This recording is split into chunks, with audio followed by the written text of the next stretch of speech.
Good afternoon, gentlemen, and welcome for another story time. It is a beautiful Sunday here in Sydney, and thank you all for joining me. I really appreciate it, guys. You're in for a doozy. Now, this story here was brought to you, and thank you to Husker Heaven on Twitter for tweeting this at me and saying he hopes Sydney MGTOW does a video about it. Your wishes have come true, brother. And primarily because this story personally resonates with me. I had a very similar experience, although not as intense as what happened to this particular gentleman. The title of this article is "His Wife Left Him, Wants Him Back, and is Harassing His Girlfriend." So I'm going to get into the article, and then I'm going to give you a little bit of snippets as to how this relates back to me personally and why this article resonated with me and why I think you guys need to know about this when I get through. Me, 32-year-old male, and my wife Megan, a 33-year-old female, married 5 years ago. No kids by choice. 2 years ago, I broke my neck in 3 places. Quite a lot of pain and a long recovery.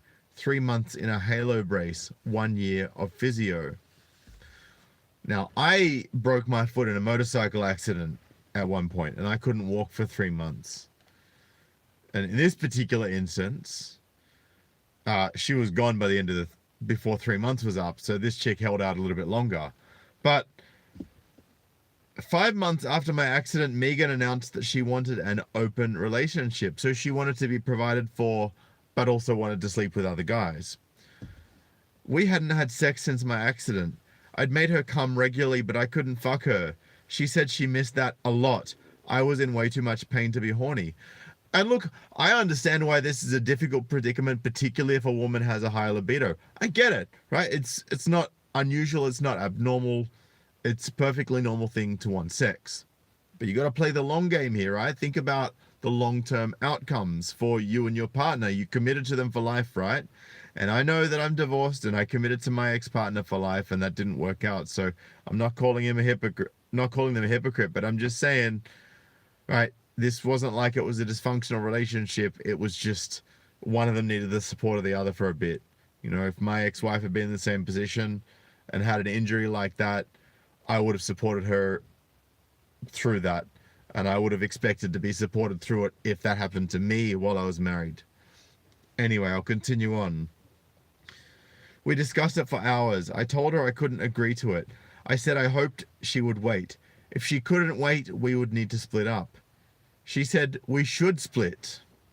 I hoped for an amicable end, so I gave her the choice of who should stay in the house and buy the other out. She stayed, I moved in with my brother. Sounds like a reasonable kind of guy. I found out she started sleeping with a guy from work. I was wrecked by it. It was like grief at first. I was having a shitty time, but I set my mind to dealing with it and I got back on my feet physically and mentally. So he agreed to a separation. You can't blame her for going out and sleeping with someone while you're technically not together because you agreed to it. So I'm just putting that out there, right? If you're going to make a decision, be prepared to accept the consequences of your actions. And I think consequences to your actions are something that people need to take more of. Right? Be accountable and accept the outcomes of your choices, regardless of whether they suck or not. So I'm now in a good place. I found a house I liked, could just about afford to buy. I'm seeing a gorgeous, funny, bright physio, not my physio, not his physio that he was seeing from the accident. Charlotte, aka Charlie, aka Chaz, who I met at a 10K fundraising run. We have a great time together. I still have pain, but it's managed and doesn't stop me. I'm more or less back to my old self. 2 months ago, Charlie and Megan ended up at the same event. They got talking. When Charlie got home pretty drunk, she gave me the impression that they got on well. She said Megan was with the third guy since our split and didn't see it lasting. Charlie admitted that as they drank more, they started talking and joking about sex. So Megan was asking, interestingly, does he still do this, or do you like it when he does that? I'm sure you don't want details. If I'm honest, I was very flattered by the idea of my current girlfriend and soon wife-to-be soon-to-be ex-wife discussing the things they like about my sexual performance. Apart from the boost to my ego, I didn't think anything more about it. And thank you, Mehmet, for that $2. I appreciate it. A week later, Megan phoned and asked to meet to discuss a couple of things to wind up the divorce. This was odd, because until now, the divorce has always been dealt with by the lawyers. When we met for a lunchtime coffee, she started with a few inane questions, but she soon opened up. She said the split had been a terrible mistake. Terrible mistake. We had been, and I quote, silly to split up when we were so perfect for each other. We should break up with Charlie and Mark, her current guy, cancel the divorce and get back together. She said Charlie was a nice girl, but not right for me. Like that was her choice to decide who's right for her and who's not. And thank you, J-Rock, for that $10 donation. I appreciate you, brother. Sorry, E-Rock. E-Rock. And we got a, what's that emoticon? I can't quite make it up, but I appreciate it, man. I think it's a little cupcake. So she said that Charlie was a nice girl, but not right for me. Like she's the one that gets to make that decision. Mark was okay and rich, but boring and not funny, and I quote, as dull as ditch water. Even though Megan was the one that went out with him while he was boring and dull as ditch water in bed. So he wasn't laying the dick down right, is what she's saying.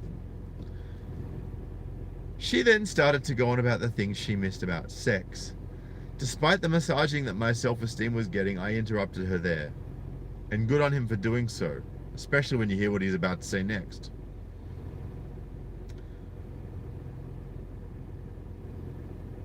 I said, and I quote, "Firstly, it wasn't we, it was you that wanted to split up. You weren't prepared to stand by me while I recovered. Secondly, I have no intention of breaking up with Charlie. We're great together. Thirdly, there is no reason to cancel the divorce because there is no chance of getting back together." Now, apparently that wasn't word for word, but it was close. There were tears. Oh, surprise, there were tears. Why not? Why am I not surprised? There were tears followed by, "You don't mean any of that. You were just hurt because I left you." I said, "Of course I was hurt. I loved you. Past tense. Now I don't. I hope you're happy with whoever you settle down with, but it won't be me." It sounds pretty petty, but I walked out of there feeling good. Who wouldn't want to hear that the person who dumped you now regrets it? If I knew what was coming, I wouldn't have been so smug. She has been a total pain since then. She has told her lawyer that she doesn't want a divorce. That is going to be so complicated now. We were so close to finishing. She is constantly harassing Charlie. She keeps telling her that she, Megan, is the only one that I'll be happy with.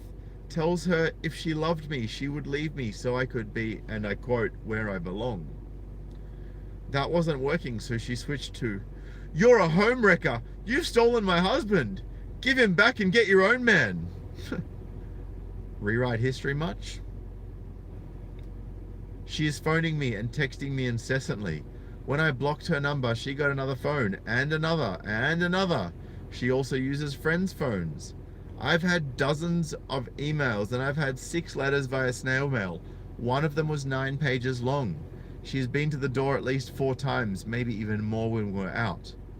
And of course, we know the outcome if we were to respond back to a letter in a way that she didn't like, or we were to confront her at the door. That's domestic violence, if it hurts her feelings. Because it's emotional manipulation, right?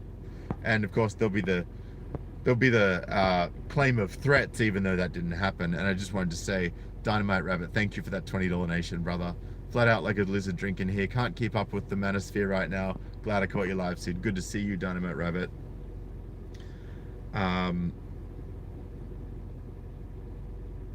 So he says, "I've explained that I'm happy with Charlotte." or Charlie as he calls her, and I'm not changing anything. I've also said she will probably be fine if she finds someone better than Mark. Nothing works. All I get is, you're my husband and I just want you.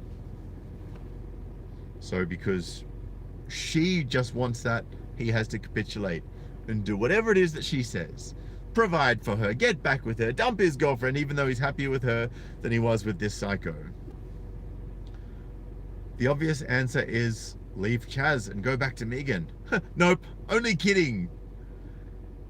The obvious answer is a restraining order, but I think she would lose her job. Is there anything with less legal impact?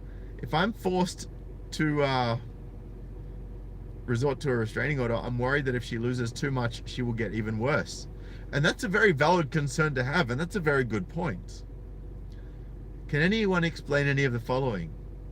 A, why after all this time does the mad bitch want me back? Well, that's easy because she gave her good dick and she can't get it anywhere else. So you provided for her and you gave her good dick and she misses that, so she wants it back. That's why. B, what is the best thing to say to her to persuade her? He thinks he's going to be able to persuade her. Oh, Petal, you poor boy. You don't get it. He just doesn't get it. He's trying to be too nice, and that doesn't work. And C, I don't know what's coming next. Suggestions, please. Now that is a very, very, very, very good point. He doesn't know what's coming next. And he won't ever know what's coming next. And that's really the problem. Because it's unpredictable. They're predictably unpredictable, women that are nuts like this. And there are a lot of women that are rational and will take no for an answer. I wish they were the majority, but from my observations in cases like this, they don't appear to be. Because accountability is not the strong point of people that won't take no for an answer. Especially when they realize they made a mistake and they have too much to lose from the outcomes of their mistake. One silver lining, he says, Chaz, his new partner, has handled all this like a star. We are the closest we've been. To lighten the mood, we've agreed that every time Megan does something insane, we have breathtakingly filthy sex. It really takes the pressure out of the problem. Turns nightmares into fun. Well, I guess that's one upside. And from a neurological standpoint, that's actually a pretty clever approach. And, you know, it's good that this Chaz chick has realized that the ex is a nutbag and is taking it in stride. Good on Chaz, and I hope that she continues that way. Fingers crossed for this dude. We know how badly it can end, but fingers crossed it doesn't end badly for him. So first of all, he's seriously injured and isn't going to be the same for a year. I hate to say this, but I wonder what percentage of marriages would survive that. Certainly many of them would, but women particularly hate when a man loses his shine. He's a big, strong, sexy, and then overnight he's an injured weakling who can't take care of her sexually. If you were looking for the male equivalent, it would be like coming home one day and your beautiful wife has gained 50 pounds overnight, right? Because men are attracted to physical attractiveness. Women are attracted to confidence and capability. Of course, women are attracted to physically attractive men. And of course, men can be attracted to capable, confident women. But more often than not, this claim here tends to be the rule rather than the exception. And they tend to be the dominant paradigm of attraction. So, if you will, a certain percentage of people are heading for the exits in those two situations that were just highlighted. She feels like he's weak and pushes for the open marriage, and he wisely says no. Good man, setting boundaries. You have to say no when things like that come up, because that's the shit test. And if you fail the shit test, you'll never be respected. Because let's face it, having your wife out sleeping around because you don't satisfy her is emasculating no matter what the reason for it may be. That's exactly right. Then she plunges into other relationships and is shocked to find out that picking guys based on who she thinks will service her the best isn't producing an ideal relationship. Well, yeah, no shit, lady. At that point, she starts rewriting the situation in her head. She didn't dump him. They decided to split up, and anybody would have done the same thing in her situation, right? I mean, she didn't just bail on a great husband because he was injured. What kind of person would do that? Right? That's not the type of person she is. Of course it's not. Because now that her ex-husband is healed, he's clearly better than those guys she was dating. Right? Unbelievable. After he busted her bubble. After he busted her bubble, the crazy came out, and that's harder to explain. Predictably unpredictable. I will say that the romance novels that women live on commonly feature a man who's been spurned at every opportunity, pursuing a woman endlessly until she is impressed by his persistence, relents, and gives him a shot. Maybe she thinks that will happen, or maybe she's just terrified of dating one loser after another while she spends the rest of her days pining over her one true love. That one true love. Because most women do have that one true love, whether he got away or not. And that one true love will never be forgotten. And most guys have got their one true love if it didn't work out with that either. You know, it goes both ways. But there just tends to be more of an irrational response towards trying to get that one true love back when it comes the other way around. That's just my thoughts. I could be wrong. That's just my perspective on it and my personal opinion. Take that with a grain of salt and make your own conclusions. I'm not trying to push anyone's thought in a particular direction. I'm just giving you the facts. So, whatever the case may be, this guy has handled it pretty well. But since she is being entirely non-cooperative and stalkerish, which I agree with, I think he's going to have to step it up. That means letting her know what's coming next, aka filing a restraining order with all the documentation he later said he has. Since he wants her to sign the divorce papers, it was wise to hold off on this. But if he's at a dead end, it's time to move. What happens from there will be hard to say. It could be enough to wake her up, or alternatively, it could make her so angry that she hates him forever and refuses to sign the divorce papers just to stick it to him. That's the problem with getting hooked up with crazy. It usually ends badly, and it's unpredictable in all the wrong ways. So what happens when a woman's not crazy before, but she drives herself to the point of craziness by obsessing over something that she has no control over, which frustrates her and drives her even crazier? That's when shit gets dangerous, men. Look, I'm never going to be the one to tell anyone what to do and what not to do. But my personal thoughts are, if you are going to take a woman back who left you in Carousel Road in your time of need, when it was not something you could have predicted and not a bad choice that you made, right? If you got injured and they don't stick by you, what makes you think they're going to stick by you later in life when you need them again? Even if you've stuck by them when they needed you. It's just my 2 cents worth. Anyway, guys, tell me what you think about this video in the comments below. Please smash that thumbs up, and thank you to all of those of you who donated in the chat. Thank you again.